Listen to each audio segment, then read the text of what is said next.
theme today is looking at Babaji's life. We've got quite a number of questions. It may even cover 2 or 3 sessions. If we could start at the very beginning, could you tell us something about your parents and how they influenced you, please? They were very pious, I must say, like in olden times, the God-fearing type, religious, but not very orthodox. They had, like my mother used to tell me, there are 2 sets of teachers always. Priest class who will be simply scholars. Often they may not be properly interpreting the things of spiritual truth or values or religious values.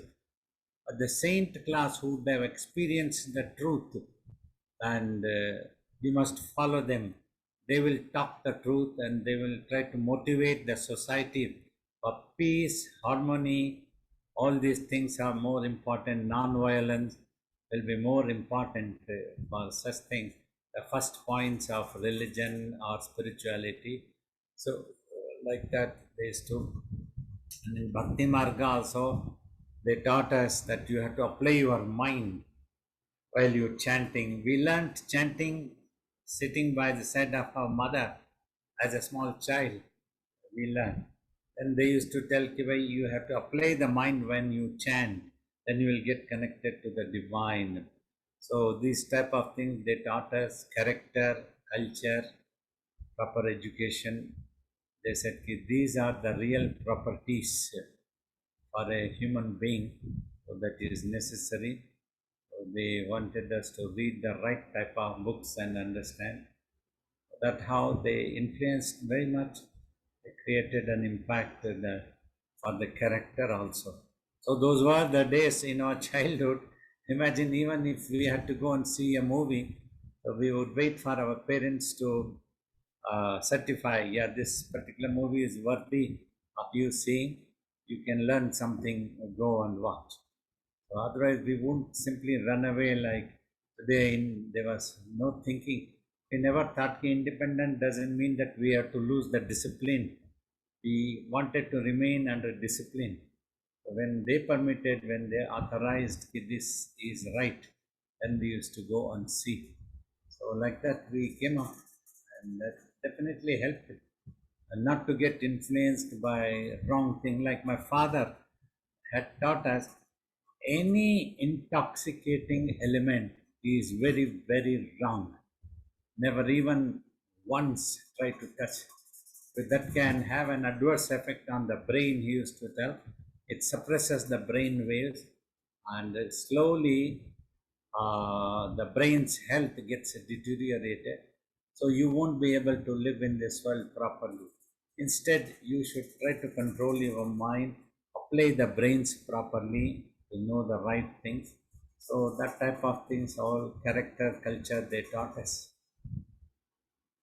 So your father was a doctor and I think served during the Second World War in Burma, but he died when you were quite young. How did that affect Babaji and the family? Well, yeah. For some time he was in Burma until my 2 elder siblings, sister and a brother, were born there. So sometime in 1948 or so, they came back to India. My mother wanted the brothers and they get properly educated in India. So during the war also, my father served. For some time he used to serve in charity also. His superior officers, he had taken permission. At least weekly once or twice he would go. Those were the times when doctors used to go on bicycle to the field duty also. That he would attend to any patient, not seeing to which country the patient belongs to. So like that he used to work. And then of course in the hospital he would give his duty also to the particular country that he would be working. So like that he did. And he died when I was 13 years old. For a while, I missed him definitely. This thought came, the shelter on which you depend. You could demand something, so that is gone. It's time for me to adjust and understand the world. But however, my eldest brother looked after us very affectionately, very caringly.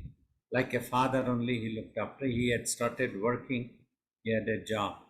So he took care of the family.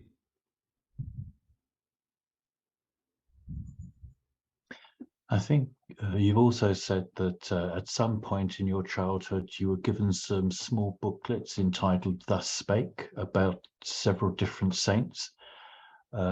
Could you tell us which ones they were about and how they impressed you? Yeah, I remember my eldest brother, he gifted them. There were small books.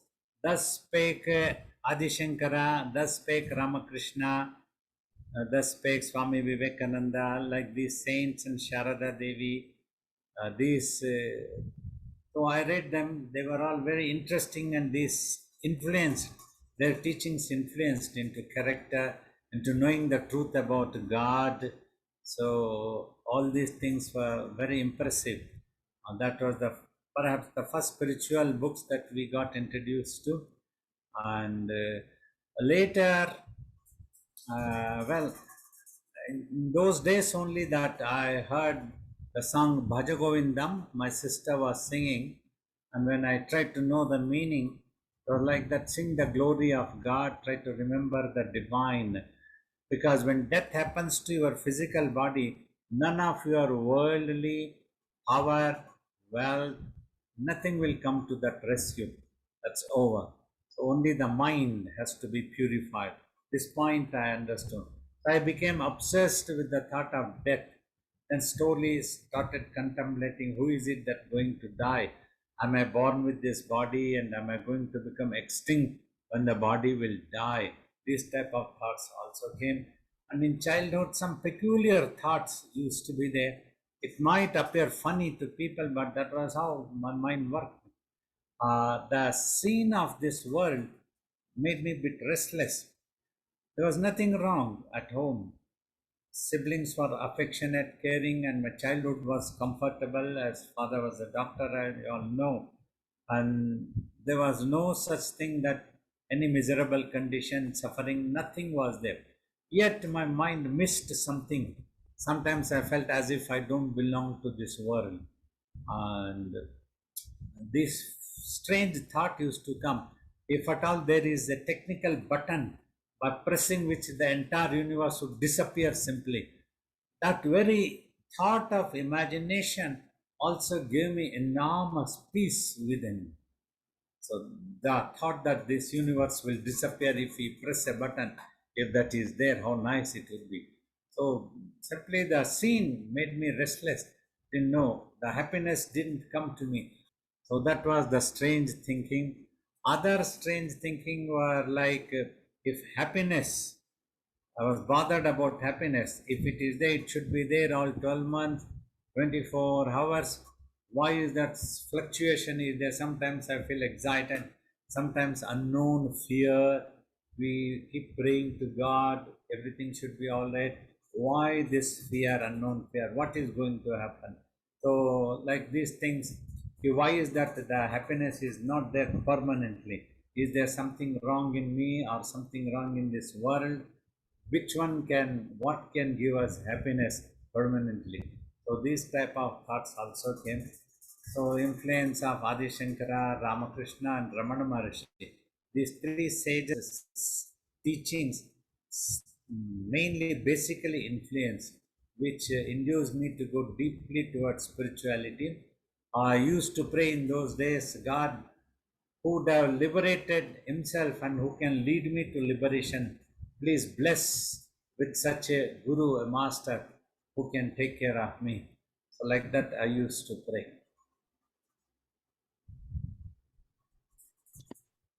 So, Babaji, when you had this sort of concept of wouldn't it be nice to have a button to just get rid of the universe, did you have any idea of what that would be like without the universe existing? Simply this thought itself would give me a peace in the mind, though I just wouldn't visualize what it was. So that was all. The mind used to feel very peaceful. Nothing really existed. That type of that. At that time, there was no such thought of self or ultimate truth or divine or any such thing existing didn't come. Simply the disappearance of the universe would give me enormous peace within. The mind would become quiet and settle down proper. Probably at that time, though I didn't know, but that peace was, I remember that I experienced that peace at that very thought. So although your background and your family circumstances were comfortable and pleasant, still you viewed the universe as a disturbance to natural peace. Yes, something restlessness and some loss of peace always felt that one. So that's why we always wanted to have that peace. So when I thought the disappearance of universe, so that peace would appear within the mind. I would feel that very peaceful. So then I thought if the universe disappears, so there will be a natural peace. That thing used to come. I don't suppose there was anybody you were able to talk to about that. You couldn't explain that to anybody. No, I didn't know how to express that. I thought people might make fun and they may not understand. It didn't occur to me that I need to confide with somebody, share with somebody. It never came. I used to be a bit more shy of a nature. I never spoke about my thoughts of the childhood. If this is what is happening, I never spoke like that to anybody. But you also there was a Hanuman temple in your same street, and you used to spend quite a bit of time there. Was that sort of before school, after school, holidays? That was after the age of 15. I was around 15, 16 when in the university studies time. So in front of my house, the Hanuman temple used to be there. Lot of idols of different gods like Ganesha, all those things. I loved going there early morning. I would spend a couple of hours because hardly anybody would be there in those temples. Nothing, nobody early morning. So I got a chance to keep talking to the idols. I used to speak to them. I loved that one. So thus they became best friends for me. With them I spoke about my thinking and how it would be, why this universe has appeared, which is giving me some restlessness, trouble for me. Is it possible that the universe could disappear? Is there anything possible? Is there anything possible? There is nothing. So somehow, see, this thought was there.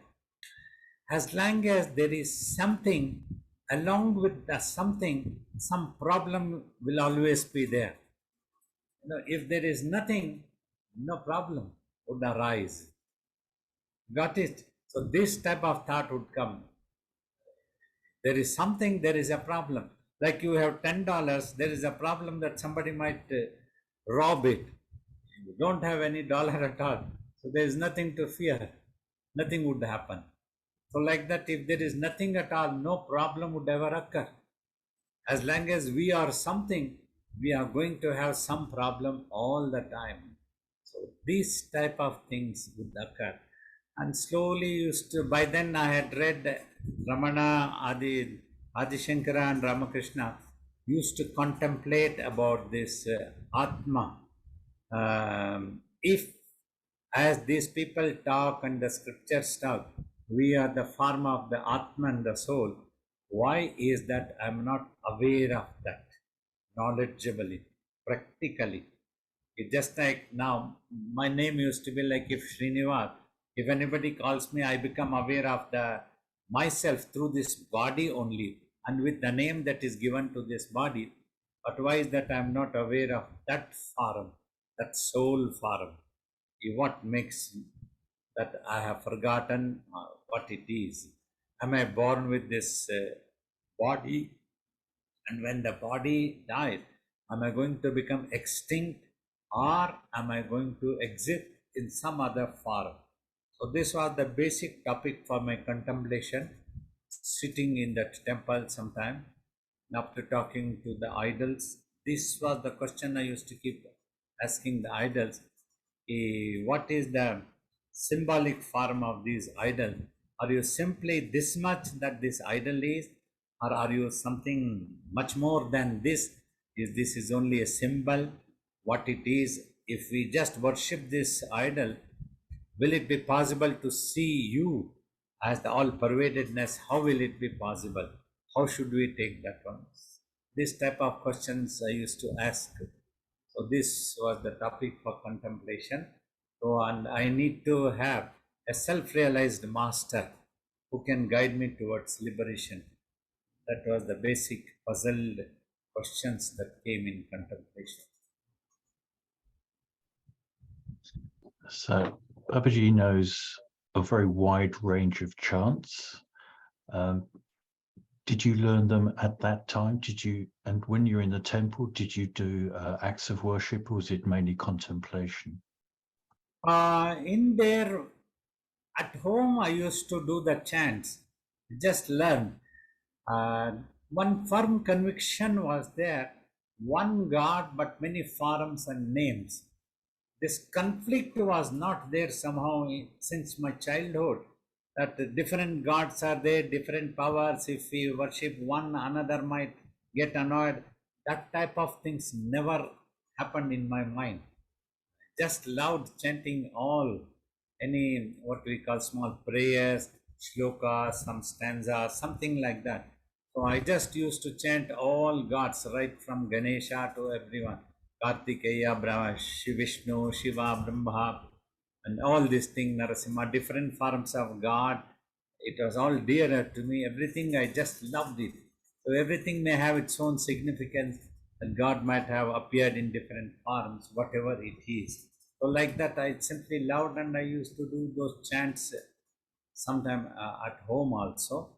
So that used to be at home. Then because this temple was available just in front, I used to go there, then come back and chant again. And after that, I used to have breakfast. So like that, I had learned from some books that my mother used to be chanting. She used to keep those books. From them, I learned. So that is simply by a habit. Even today, as I pour water on me for a shower, I start chanting them by habit and practice naturally. I never try to question what's its use, whether it is necessary or not necessary. Simply, I love that. And with all these chants, I think I remember you saying to me once, don't worry too much about the pronunciation or the meanings, just focus on the sound. Yes, I didn't bother about meaning too much. Most of the Sanskrit prayers and chants, I simply chanted. And because my father and mother both used to tell you have to apply the mind, then you will get connected to the divine. So that is important when you are chanting. So I took that seriously. So if I remain focused mentally, that should do to connect to the divine, that my prayer will definitely reach God. One day he will bless me with a self-realized master. So that's what I thought. Okay, I don't have to know the meaning and then chant, because God should be knowing every language, any language that humans speak. He should be able to know this one. And then you also, at about this time, or perhaps when you were a little bit older, started to spend time in a cave in the nearby hills. Yeah, on the Chamundi hills in Mysore city, the presiding deity is goddess Chamundeshwari, and there are other two temples also, one for Lord Shiva, another for Lord Vishnu. The priest in that Vishnu temple, he had become quite friendly with us. So he showed that cave, Nagaratirtha known as that place, a little inside the jungle of that hills. So he had taken me. I liked that. That was serene and quiet place. There I used to go and meditate. because reading Ramana Maharshi. So before I met Swamiji or got initiated from Shivabalayogi, so I used to just meditate there by trying to observe the self, from where the self is arising. So by then itself, a little bit clue was coming. This consciousness of existence. I am existing and this, but yet because other thoughts were there, thoughts had not yet cleared 100%. So that didn't sit 100%, but a little bit idea of the consciousness of existence had come already by then. So then next year itself, I happened to meet Swamiji, and other things picked up, going to his ashram, getting initiated from him, wanting to go to his ashram, all these things. So there was that time when at this stage you were thinking you wanted a guru, but a realized guru. Did you actually actively seek to track down and find a guru? I simply used to pray to God every day. I was there. Means there was no such thing that physically would go inside. But it did happen. A few saints or what you call God men like that, we heard those days. We went and see.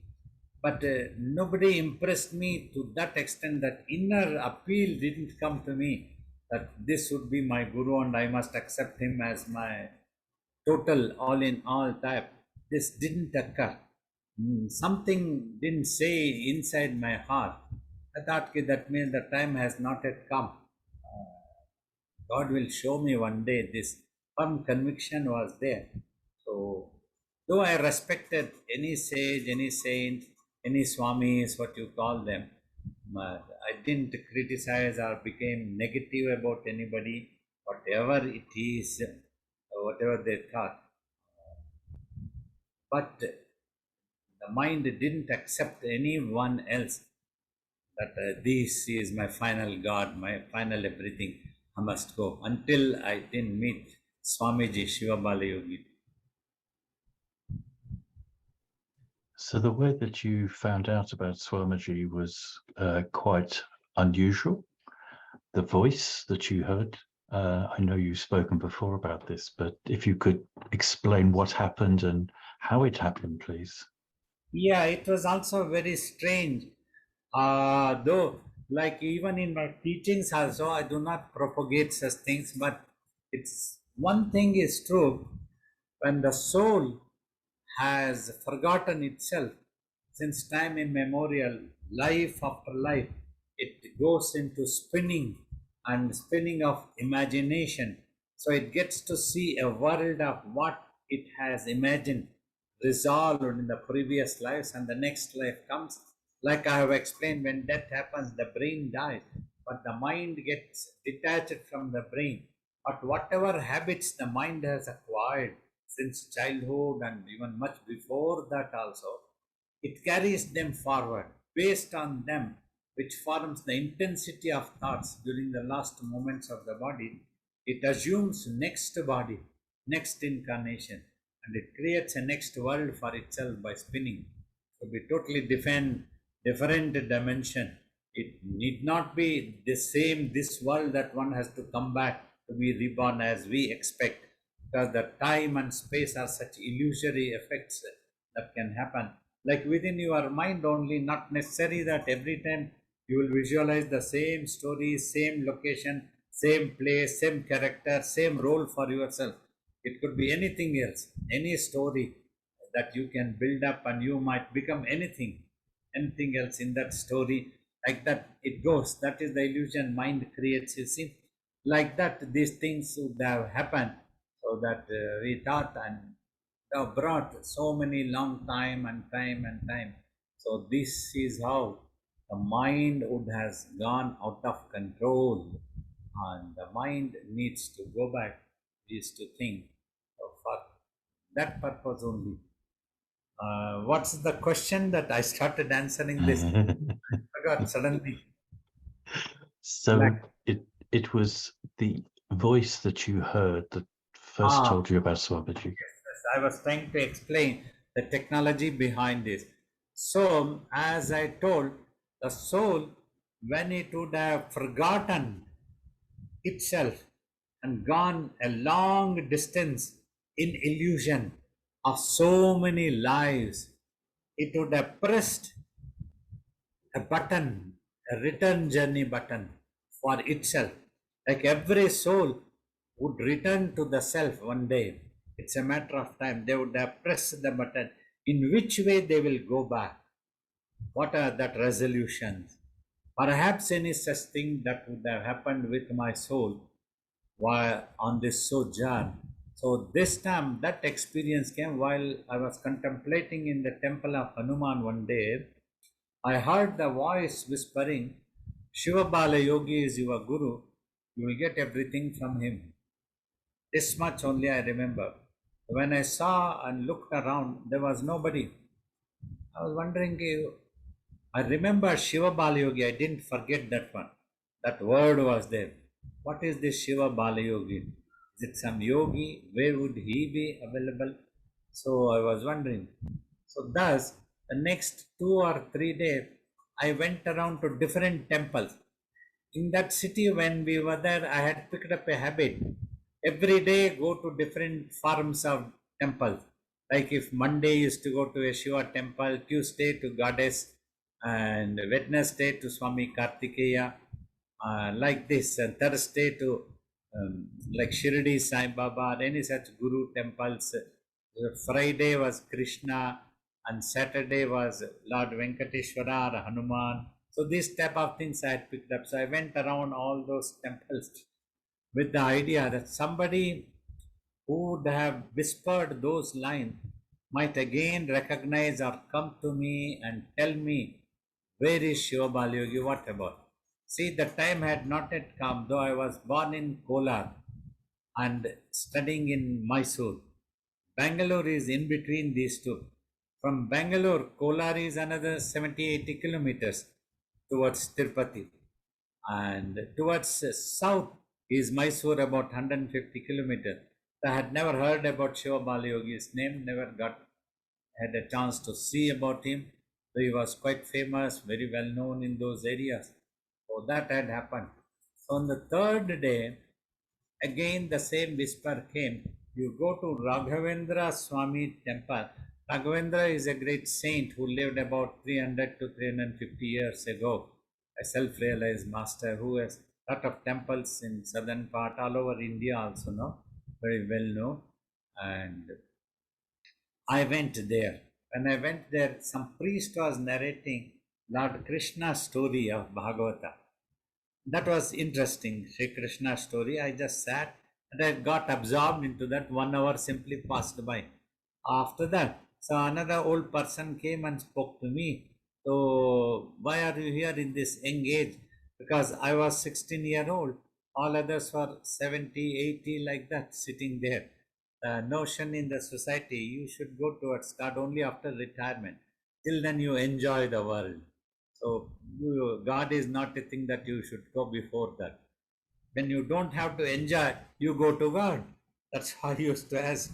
So, you want to enjoy everywhere. If without that, you don't go anywhere. That's what Ramana Maharishi's teachings told. Knowingly or unknowingly, everybody is looking for happiness. Ramana says this one. So that had sat in the mind. Then I told him, this experience came. I'm looking for Shivabalayogi. Is there really a sage or yogi like that? Do you have known? I have not fought with anybody. I am not running from home.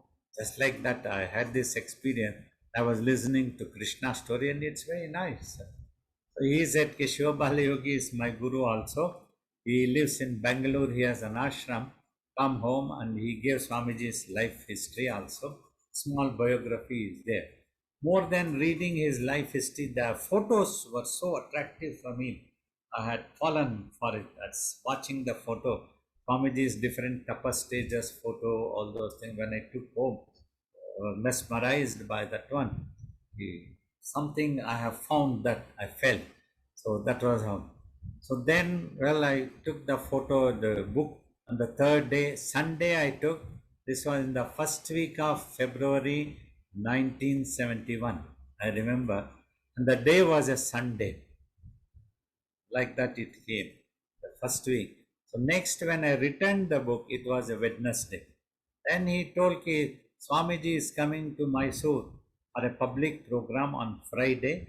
You come and see him. You are lucky. You are going to see him very soon. I said, "Okay, I would like to go with you. I don't know where is that place. At the foothills of Chamundi, Divine Life Society, Swami Shivananda's disciple had a small ashram. They had invited Swamiji to that place. So that was how I went there. One day before, the dream was also there. I have told before also. And means how these things work out.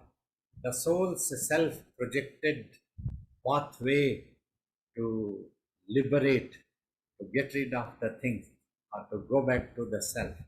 So that makes you agonizing. So many people, the world can be agonizing. It might give wrong experience, sufferings. This, in my case, there was no such worldly sufferings, but simply the mind became restless, and it was agonizing for me to be in this world itself. That was the funny thing. So that way, the mind was looking for. So I had pressed my button probably in this way. I should never be able to enjoy this world, never be peaceful or rest. This world will not allow anybody to have any peace. That type of notions were there. So finally, that dream also came. That dream also, it says the mental status when you get a dream, because the mind gets applied onto the brain and the vision appears, a dream sequence appears. It can be, it is, if it is precisely, perfectly going, sometimes it can be like a mixture, a little bit from there, a little bit from here. Human beings, they dream. So many good, bad, evil, wicked, everything might be coming. But this was such a beautiful dream that was set up by the mind. So you see, I saw it was pitch darkness. I was standing in a queue. Suddenly somebody comes and tells me, Swamiji is waiting for you. You come, why are you waiting here? So he takes me from a back door. And when I go and I'm standing in front of Swamiji, that person is not there who took me there. Only Swamiji is sitting there on a tiger skin on the dais. So that is there. When Swamiji asked, see, by the practice of reading Adi Shankara's teachings, because he talks often about the jnana, bhakti, vairagya. These three things as important to achieve. Knowledge of the self and the devotion of to the ultimate truth, and detachment from the unreal, which is illusion, which is impermanent. So that's what he taught. So when Swamiji asked, what do you want? These are the words I said in my dream also. I need jnana, bhakti, vairagya. The mind status was always there. So that's what I said. So then Swamiji smiling gives a small stick in that dream he gave me. Said, you keep this, you can get anything you want. I tell, I want Swamiji. Then Swamiji tells, instead of telling me, he tells, if you want God, this stick is of no use. This can give you worldly things. Give it back. He takes that back. You observe when I'm telling you, see, I ask, I want Swamiji. But Swamiji tells, if you want God, this stick is of no use. This can give you worldly things. So he took that stick and breaking into two pieces, he threw it away. That was the dream. Then he gave some vibhuti. In that, he gave this mantra of Om Shivaya, Shivabalayogendraya, Parabrahmanaya. This mantra also came. To this day, it's very difficult to explain how this happened. Only this is what the previous life's resolutions, the sadhanas that brought me towards spirituality, these things also came. Though I myself do not propagate or do not talk about these things in my teachings much, we just talk about meditation and self-realization, all these things. Because this question has come up about my life is the topic in this. So this is what happened. So this mantra also came. Then when I came out, it was pitch darkness, nobody is there. A policeman come, he is asking, "Hey, where are you going?" Then Swamiji's voice come, "Hey, he is my son. Don't trouble him, let him go." So like that, I come out. And years ago, when I told Swamiji about this dream, Swamiji said, "Ki that was Lord Yama.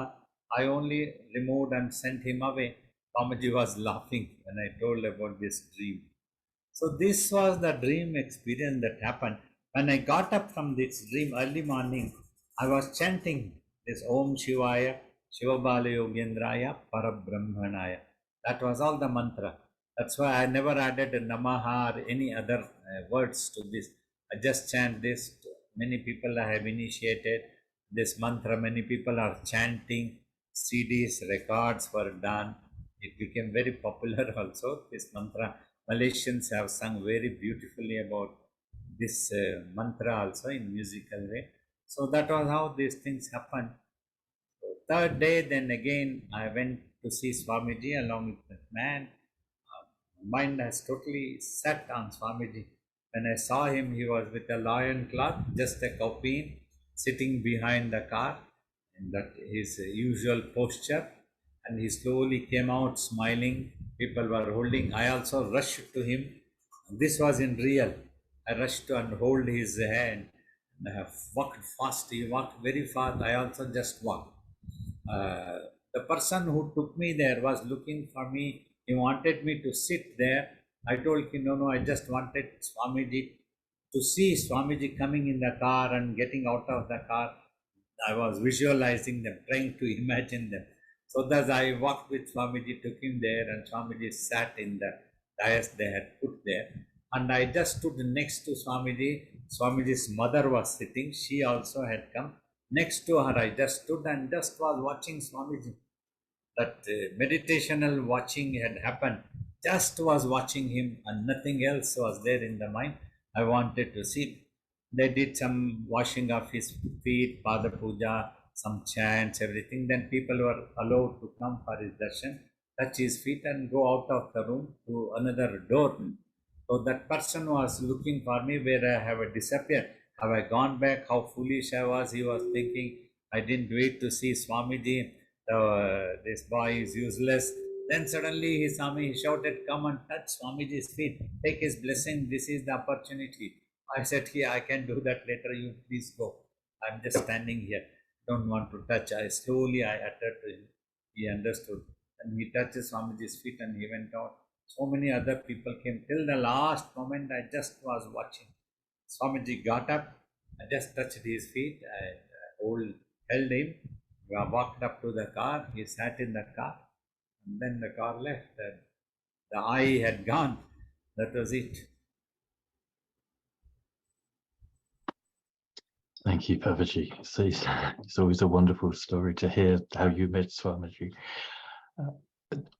That experience with the voice and the guidance, would you say that was the fruit of all your spiritual practice that you had to put in? Desires and resolution, something mind-boggling, very difficult to say conclusively, but this is what I could visualize in my tapas experience, because whatever the mind visualizes, it gets to see the same. Whether it is, sometimes it can come in the dream, sometimes it can even materialize in a future distant time in this life, because this life also a long time dream in a different way, impermanent, you see. That way, this is to be considered a dream, as Vasistha also taught. This real life, what you are thinking, Rama, is a very long dream, and the night dreams that you get is a very short. So that's why quickly you get up and it's over.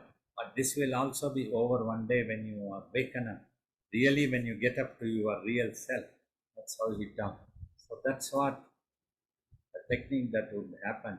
That would be the reason that this would have happened. A guru coming in your life, a self-realized master coming in your life, all these, how your own resolutions, positive thinking would have shaped your destiny like this, to go back to the self. Thank you, Babaji. Thank you. This is very illuminating and very wonderful and beautiful to hear these stories. I'd wondered with your family in Burma and all of that, which was really interesting to me. But when I read biographies of most saints or gurus or people with a lot of spiritual accomplishment, most of them, I would say 90% of them, more, have received a lot of their inspiration out of personal traumatic experiences early in their life. But this does not seem to have been the case with you. Everything seems to, other than the fact that your father died young, everything seems to have gone so smoothly. Is that actually the case, or was there something traumatic that we haven't heard about? Yeah, there was really no such suffering, no physical life. As long as my father was there, he had a clinic and he was earning. And by the time he passed away, my eldest brother had started earning. So our siblings were very caring, very loving, even till this day. We all brothers and sisters, we love each other. That attachment is so much is there, and he looked after. He didn't allow me to miss my father even for a while. He looked after so caringly also. So it was very nice even then. But my own mind was into such churning that it became painful. The sight of the world became painful. There was no other reason. Who created, what happened? I simply used to feel the restlessness. Some restlessness used to be there. It was not any suffering or any pain to see like that. But this world, it didn't give me any peace or any interesting to be more attractive. So that's when I knew, okay, I'm not born for marriage and such lives and all these things. Yes, but it seems to have been one moment of pleasantness after another, even as you made these decisions to pursue the spiritual life. It was just seems to you've led a very pleasant life, and that's why you're such a pleasant person. It seems.